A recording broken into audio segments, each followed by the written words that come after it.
Depuis 2 jours, on ne compte plus les appels à l'attention des gilets jaunes. Politiques, syndicats, certains gilets jaunes eux-mêmes demandent l'abandon de l'acte 5 du mouvement prévu demain. Mais sont-ils entendus, ces appels sur le terrain? Loin de là. Sur les ronds-points, de nombreux manifestants sont toujours bien déterminés à rejoindre la capitale. Reportage à Lorient, signé François Coulon. Une collection de bonnets rouges au milieu des gilets jaunes, mais un mot d'ordre monochrome. La menace terroriste ne stoppera pas notre mouvement.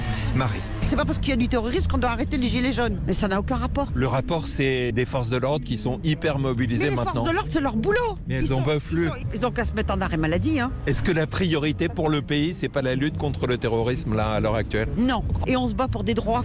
Débat nourri sur le rond-point de Lanester, mais conclusion sans équivoque, Patrick. La menace terroriste, c'est pas à nous de le gérer ça. D'accord, c'est très très triste, mais regardez combien de personnes décèdent aujourd'hui par rapport à la pauvreté qu'on a en France aujourd'hui. Pour la 3e fois, un car affrété par les Gilets jaunes de Lorient va rallier Paris cette nuit malgré quelques défections. André Bourlard. Il y a des gens qui ont dit nous on n'y va pas parce qu'on a peur qu'il y ait un attentat ou par respect par rapport à ce qui s'est passé à Strasbourg. Mais le mot d'ordre reste le même, on n'arrête pas le mouvement. Objectif, fêter ici Noël, voire le 1er de l'an. Lorient, François Coulon, Europe.